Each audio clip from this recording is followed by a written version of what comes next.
তাকাব্বুরি করিয়া যারা চলো, আমার মালিক তাদেরকে বিশেষ করিয়া সম্বোধন করিয়া বলে, হাল আতা আলাল ইনসানি হিনুম মিনাদ দাহরি লাম ইয়াকুন শাইআন মাযকুরা। নেব খারাপ না ফারমানে তাদের আজকে খুব জমিনের ভিতরে গলা টান করিয়া সিনা টান করিয়া জমিনের ভিতরে এমন ভাবে হাঁটো মনে হয় যেন আমার জমিন ফেরে ফেলবে। হ্যাঁ, খবিসের দলেরা, তোদের অস্তিত্বের দিকে তাকাইয়া দেখ। তোর অস্তিত্ব বলতে কিছু ছিল না, ছিল এক কাতরা নাপাক পানি। যেই পানি ভেজাল না, ভেজাল যুক্ত আমশ্বাস, তাও বর ভেজাইলা এই নাপাক অস্তিত্ব নাই পানির মধ্যে। তোর মতো ওই পানিকে আমি রক্ত দিয়া জমাট বাঁধাইয়া ওর ভিতর আমি হাড্ডি তৈরি কইরা ফাঁকা সাউলাল ইজামা লাহমা, এরপরে আমি গোশত লাগাইয়া ফি আহসানি তাকওয়িম, তোর মতো একটু সুন্দর সুরতের মানুষ আমি তৈরি করলাম। কি তাকাব্বুরি করা যাবে? আর একটু আস্তে করে যাবে যাবে যাবে যাবে যাবে না। আর একটা রোগের নাম হলো হিংসা, কলবের রোগ। পর উন্নতি থেকে সহ্য করতে পারে না। আছে না নাই? আছে না নাই? এই বর্তমানে কিন্তু এক শ্রেণীর আছে, অনেক আলেমও শোনা যায়, হুজুরও শোনা যায়, আহা চর্ম নাই মনে দেখতেই পারে না। আপনার এলাকায় আছে কিনা জানি না, ওই এলাকায় থাকতে পারে না, চর্ম নাই মুটে দেখতেই পারে। আচ্ছা চর্ম নাই কি করছে? চর্ম নাই দেখতে পারেন না কেন? কি করছে? যদি জিজ্ঞেস করে যে ভাই আপনি চর্ম নাই দেখতে পারেন না কেন, কোলে দেখতেই পারি না, দেখতেই চায় না, এগুলি হিংসা। কথা বলেন কি কি? আমি জিজ্ঞেস করি বাজার, চর্মনাই যাওয়ার পরে মানুষগুলো কি নামাজি মানুষ বেনামাজি হয়? হ্যাঁ, হয় না? এই যেই মানুষগুলো আগে ভালো ছিল চর্মনাই যাওয়ার পর খারাপ হয়ে যায়। আচ্ছা তাই খারাপ হয় না, বেনামাজি যাওয়ার পরে নামাজি যাওয়ার পরে বেনামাজিও হয় না, বরঞ্চ চর্মনাই যাওয়ার পরে বেনামাজি নামাজগুলো নামাজি হয়। বাস্তবতা না অবাস্তবতা? এই যে লোকগুলো আগে বিভিন্ন খারাপ কাজের সাথে জড়িত ছিল, এখন চর্মনাই যাওয়ার পরে আল্লাহ যখন দিনের বুঝ দিছে, এখন আল্লাহ রামদগুলো ছাইরে দিস আছে আপনার গেলায় তুই। তাহলে আর ভালো হয়েছে না খারাপ হয়েছে? তাহলে চর্মনাই যাওয়ার পরে মানুষগুলো বেনামাজি নামাজি হয়, খারাপ মানুষগুলো ভালো হয়। এরপরে এই যে জাতীয় নির্বাচন গেল 2026-এ, বাংলাদেশের ভিতরে এই নির্বাচনে ইসলামের বাক্স ছিল কয়টা? এটা মুখ খুললে বল। আমি তো একটা ছাড়া দ্বিতীয় আর জানি না, কারণ আপনারা যদি জানেন তাইলে বলতে পারেন। কয়টা ছিল? এই যে জামাতের নেতৃত্বে যে জোট হইছে, জামাতের থেকে পরিষ্কার কি বলছিল যে আমরা ক্ষমতায় যাইতে পারলে শরীয়ত অনুযায়ী ইসলাম অনুযায়ী রাষ্ট্র চালাবো না, রাষ্ট্র চালাবো না। তারা তারা ইসলাম প্রতিষ্ঠা হোক এটা চাইছে। আর আমরা নির্বাচনে ইশতেহার সহ কি বলছিলাম? আল্লাহ যদি আমাদেরকে ক্ষমতায় নেয় তাহলে শরীয়ত অনুযায়ী ইসলাম অনুযায়ী রাষ্ট্র চালাবো। কথা ঠিক কিনা? এই যারা নেশাখোর তাদের নেশা করতে বলি না নেশা ছাড়িয়ে দিতে বলি? এটাও তো ভালো কথা বলেন। এইবার যারা মিথ্যু তাদেরকে মিথ্যা কথা বলতে বলি না মিথ্যা ছাড়িয়ে দিতে বলি? হ্যাঁ, এটা কি খারাপ না ভালো? বলে এটাও বলে ভালো। তাহলে সব যদি ভালো হয়, বর্তমানে কিন্তু ইসলামের নামে বর্তমানে বাংলাদেশে আছে পা হইতে মাথা পর্যন্ত সব মিথ্যা ভরা আছে। আমরা জানা মতে আছে। আচ্ছা বলেন তো বাজার, এই আল্লাহর হাবিবের উপাধি ছিল আলামী, কথা কেনা? অর্থ কি? সত্যবাদী। আলামী শব্দের অর্থ কি? সত্যবাদী, ঠিক কিনা? বিশ্বাসী। এর চেয়ে আর সত্যবাদী বিশ্বাসী নাই। আবু বকর সিদ্দিক, এই উপাধি কি? সত্যবাদী। সিদ্দিক অর্থ কি? আল্লাহ রাব্বুল আলামিন হুকুম করেছেন ওয়াকুনু মাস সাদিকিন, তোমরা সাদিকিনদের সংস্পর্শে তাদের দলভুক্ত হও। তাও কারা? সত্যবাদী। আচ্ছা, ইহুদি নাসারা খ্রিস্টানরা যে যুদ্ধ চলছিল ইরানের সাথে, মিথ্যা বলছে কারা? ইহুদিরা, খ্রিস্টানরা। কথা ঠিক না বেটি? তাহলে মিথ্যা বলার অভ্যাস কাদের? ইহুদি, খ্রিস্টান। আর সত্য বলার অভ্যাস কাদের? কি কথা বাংলা বোঝেন কিছু না ইংরেজি বলতে আছে? বাংলা বলি। আচ্ছা, তাহলে বোঝা লাগবে যার থেকে একবার মিথ্যা প্রমাণিত হয় তার থেকে জীবনে কোনোদিন সাক্ষী গ্রহণযোগ্য হয় না। এটা শরীয়তের মাসালা কিনা? যার থেকে একবার মিথ্যা প্রমাণিত হয় তার থেকে জীবনে কোনো হাদিস বর্ণনা করা জায়েজ নাই, তার হাদিস গ্রহণযোগ্য না। তাইলে ইসলাম নাম দিয়ে যারা মিথ্যা বলে ও কোন ইসলাম? ও মদিনার ইসলাম না।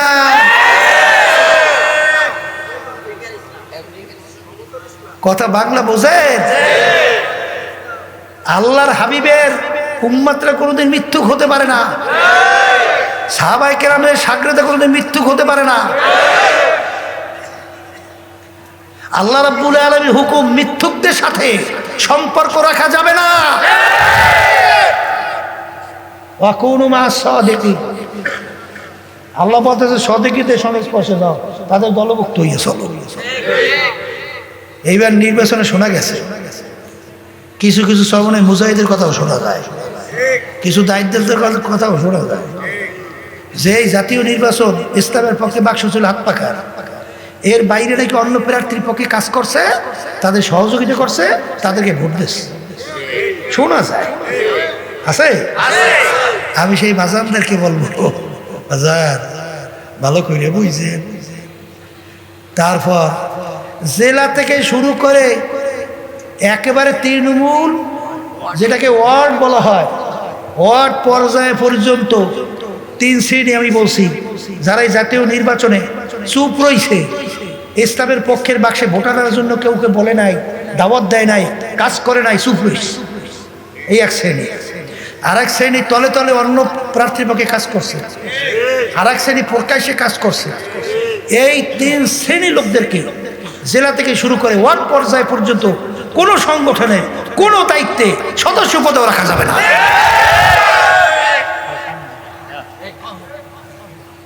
তাতে সংগঠনের লোক থাকুক বা না থাকুক, একজনও দরকার নাই। নূহ আলাইহিস সালাম প্রায় 950 বছর পর্যন্ত দাওয়াত দিয়া কয়জন উম্মত হয়েছিল? কে? কয়জন? এরকম নবীরা বহু দাওয়াত দিয়া শত শত বছর কয়জন শাগরেদ হয়েছে?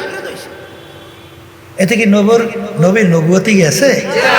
হ্যাঁ, এই জন্য আমার বাজানদেরকে বলবো, অস্থির হইয়েন না।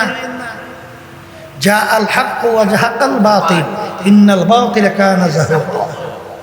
হক আসবে, আলো আসবে, অন্ধকার দূরীভূত হবে, মিথ্যা ধ্বংস আর সত্য বিজয়। যারা বলেন কথা ঠিক নেবেন। এই জন্য আমার বাজানদেরকে বলবো, পর্দা আলে মা বোনরা যারা শুনতেছেন, কি হিংসা করে কোনো লাভ হয়? বরঞ্চ নিজের আমল নামা শেষ হয়, ঠিক কিনা? আর একটা অন্তরের কলবের রোগের নাম হলো হব্বে যা হব্বে মাল। মালের মোহাব্বত, সম্মানের মোহাব্বত, পদের মোহাব্বত। আল্লাহর হাবিব সাল্লাল্লাহু আলাইহি ওয়াসাল্লাম বলেন, হুব্বুদ দুনিয়া রাসু কুল্লি খতিয়াতিন, সমস্ত গুনার মূলই হলো এই দুনিয়ার মোহাব্বত। এক দায়িত্বশীল আজকে আমাকে মোবাইলে বলতেছিল, হুজুর আমাদের অনেক দায়িত্বশীল সহ নেতা কর্মীদের ভিতরে আমানতদারির বলতে একটু দুর্বলতা, হুজুর একটু আলোচনা করি। হায় হায় হায়, বলে কি? হ্যাঁ, চরমনায় মুজাহিদ, চরমনায় ইসলামী আন্দোলনের সাথে জড়াইয়া সহযোগী সংগঠন হইয়া তার মধ্যে যদি আমানতদারি না থাকে, তাহলে তুমি ইসলামী দল করতে আসছো কেন? কথা বলে না,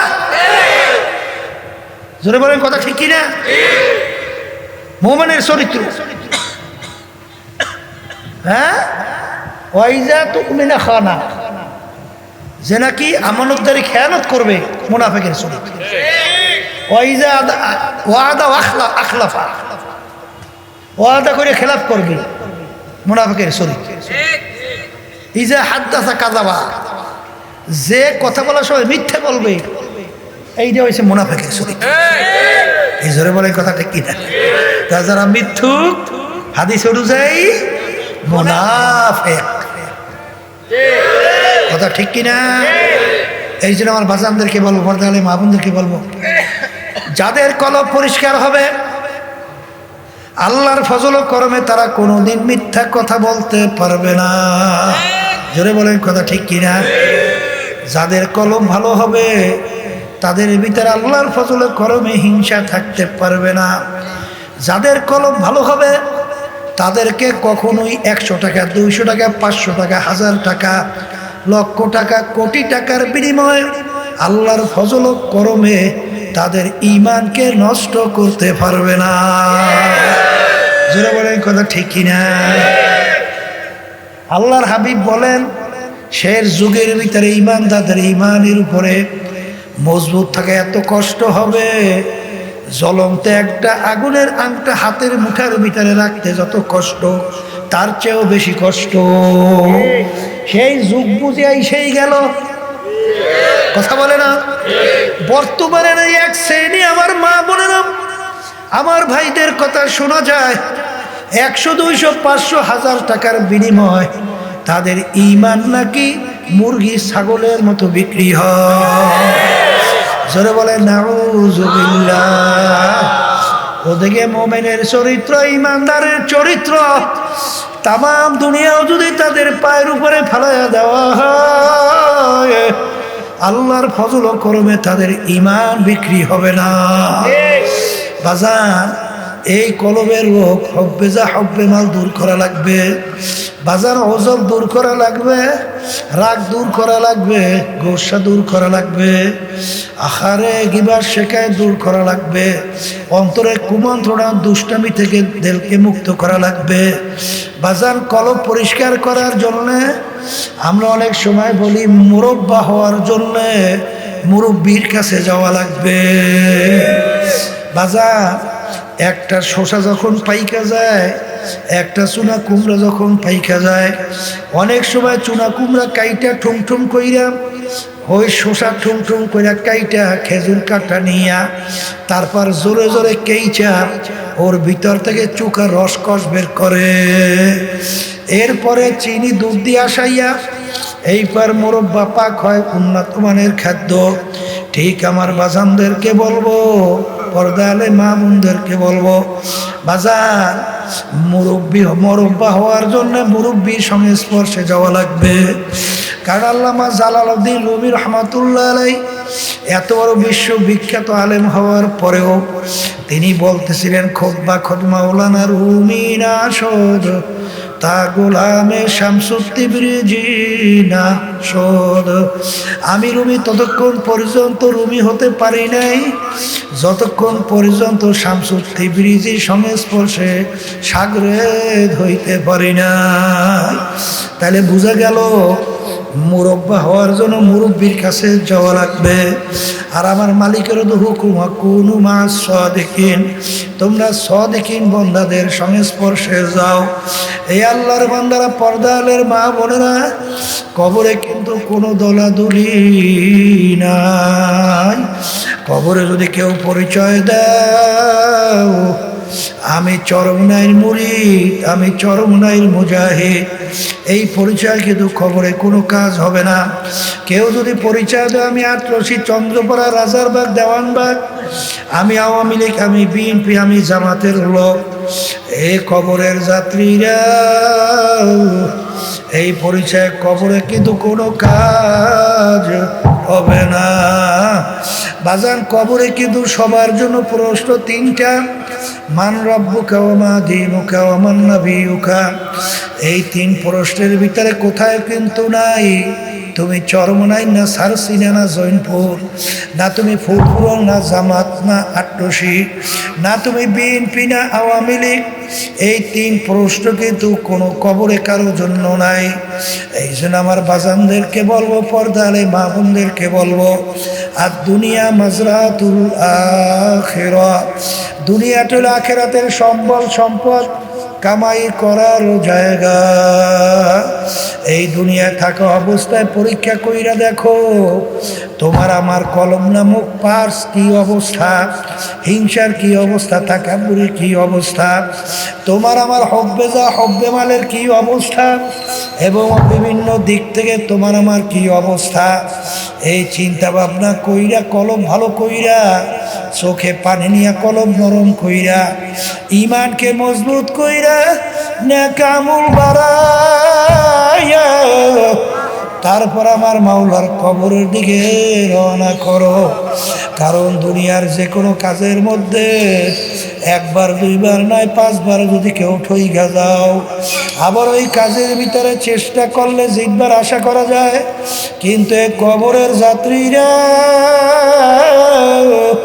যদি খোদা না কাজটা একবার কেউ কবরে যাইয়া ঠগ, আর দ্বিতীয়বার দুনিয়াতে আইসা আপিল কইরা জিতবার কিন্তু আর আশা নাই। এ কবরের যাত্রীরা যেই মামলার তদবির নাই তার কিন্তু খালাস নাই। আল্লাহর ওলিদের ইতিহাস তালাশ করে দেখে আজান, তারা কিন্তু কানতে কানতে মাওলার কবরে চইলা গেল। সাহাবায়ে কেরামদের ইতিহাস পইরা দেখো, তারাও কিন্তু কানতে কানতে মাওলার কবরে গেল। আজান ওসমান গনি রাদিয়াল্লাহু তাআলা আনহু এই বাংলাদেশের মতো প্রায় 350 দেশের রাজত্ব করলেন। তার ইতিহাস পড়লে দেখবেন তিনি অনেক সময় কবর দেখলে এমনভাবে অজরে কান্না শুরু করতেন। কানতে কানতে অনেক সময় দাঁড়ানো অবস্থায় ঠাস করে বৈশা করত। লোকেরা বলে, আমি আপনি কবর দেখলে এরকম কেন অস্থির হইয়া? তিনি বলে, ও আমার সাথীরা, আখিরাতের যাই কয়টা ঘাটি, এর প্রথম নম্বর ঘাটি হইল কবর। এই কবরে যার সঙ্গে ভালো ব্যবহার হবে, ওই ঘাটিতেও তার সামনে ঘাটি ভালো ব্যবহারের আশা করা যায়। এই জন্য যেই মামলার তদবির নাই, সেই মামলারও খালাস নাই।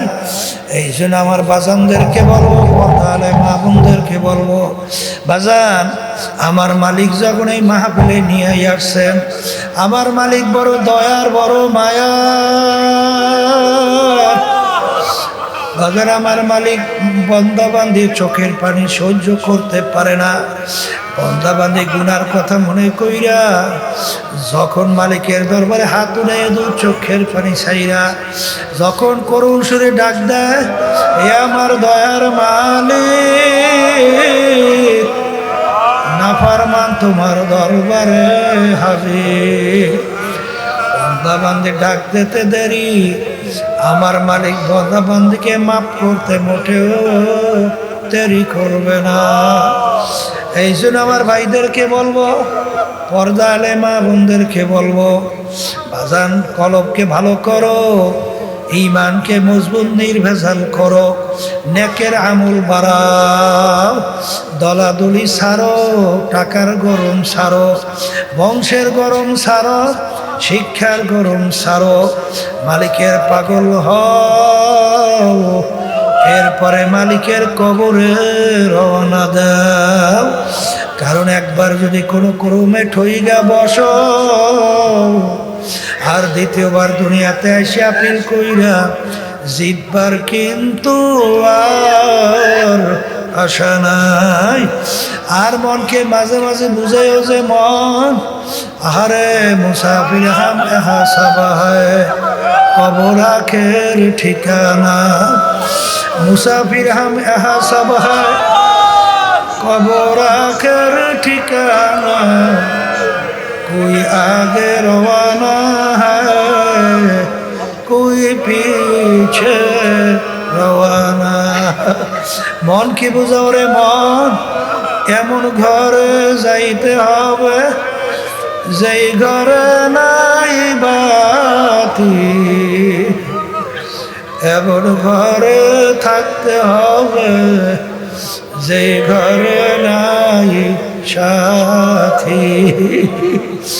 এ দুনিয়াদার পাগল আমার বাবা, আমার মালিক যখন মা বলে নিয়ে আসছে, দুনিয়া কিন্তু ক্ষণস্থায়ী, কয়েকদিনের জন্য। এ দেখতে না দেখতে শেষ হয়ে যায়। আমার মালিকের কাছে দোয়া করেন, আর মালিকের কাছে মাপ চাও। আল্লাহুম্মা আমিন। হে ঘরের মেয়ে লোকেরা হাত উঠা, ওনার কথা মনে করো, দুই চোখের পানি ফেলা, আর মালিকের দরবারে কান্দো আর মাপ চাও। যদি কান্না না আসে মন কি বুঝাও রে মা, একদিন এই ঘরের দরজা দিয়া নতুন বউ হইয়া উঠছিল রে মা। কত মেয়ে লোকে শরবত খাওয়াইল, কত মেয়ে লোকে বাতাস করলো, আবার এমন একটা দিন আসবে এই ঘরের দরজা দিয়া মরা লাশ হইয়া বের হওয়া। ছেলে কানবে মামা করে, মেয়ে কানবে মামা করে, জবাব তো আর দিবা না।